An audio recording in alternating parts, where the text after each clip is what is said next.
শেষ হলো পশ্চিমবঙ্গ কবিতা উৎসব। কবিতা একাডেমির উদ্যোগে আয়োজিত 3 দিনের এই উৎসবে অংশ নেন বাংলা ভাষার বরেণ্য কবিরা। তবে কোনো অংশগ্রহণ ছিল না বাংলাদেশের কবিদের। উৎসব ঘুরে তৈমুর মোহাম্মদ সালাউদ্দিনের প্রতিবেদন।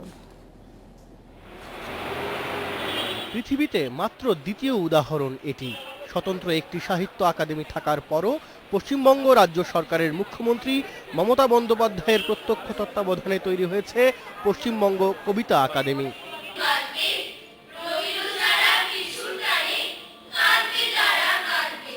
পাচারের শিকার নারীদের কন্যারা রবি ঠাকুরের কবিতা পড়ে শুরু করলো কবিতা উৎসব। তোমাকে ধরে বেঁচে রয়েছি কবিতা, এই স্লোগানে শুরু হওয়া উৎসব উদ্বোধন করেছেন কবি নীরেন্দ্রনাথ চক্রবর্তী। আমাদের এটা কবিতা উৎসব। কবিতা উৎসবের অনুষ্ঠানগুলি একসঙ্গে হয়েছে রবীন্দ্র সদন ছাড়াও শিশির মঞ্চ ও বাংলা একাডেমির সামনের প্রাঙ্গণে। উদ্বোধনী অনুষ্ঠানে কবি জীবনানন্দ সম্মান তুলে দেওয়া হয় প্রবীণ কবি মনীন্দ্র গুপ্তর হাতে। কাজী সব্যসাচী আবৃত্তি সম্মান পান আবৃত্তি শিল্পী প্রদীপ ঘোষ। আমেরিকায় পোয়েট্রি বলে একটা কাগজ বেরোয়, সেই কাগজটা নকল করি আমাদের এখানে কবিতা পত্রিকা বেরিয়েছে। কবিতাকে ছাড়া আমরা কিন্তু আমাদের জীবনটা খুব নিরস হয়ে যায় এবং একই সঙ্গে একই সঙ্গে সংগ্রামের সাহস যোগাতে কবিতার তুল্য আর কিছু নেই। উৎসবে আমন্ত্রিত ছিলেন না বাংলাদেশের কোনো কবি।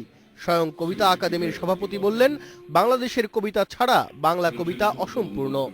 বাংলাদেশকে তো অবশ্যই চাই, বাংলাদেশকে ছাড়া কি আমরা সম্পূর্ণ নাকি?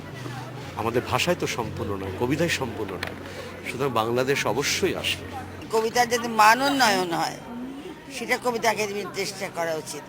অনেক অল্প বয়সী কবি চারদিকে ছড়িয়ে আছেন, তাদের কাছাকাছি আনা, বয়স্ক কবিদের সঙ্গে তাদের যোগাযোগ করিয়ে দেওয়া, এইগুলো তাদের কাজ হওয়া উচিত।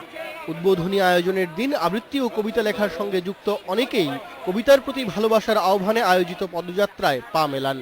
তবে সেখানে কবিদের চেয়ে আবৃত্তির মানুষই ছিল বেশি। Taimur Mohammad Salauddin, Independent News, Kolkata, Bharat.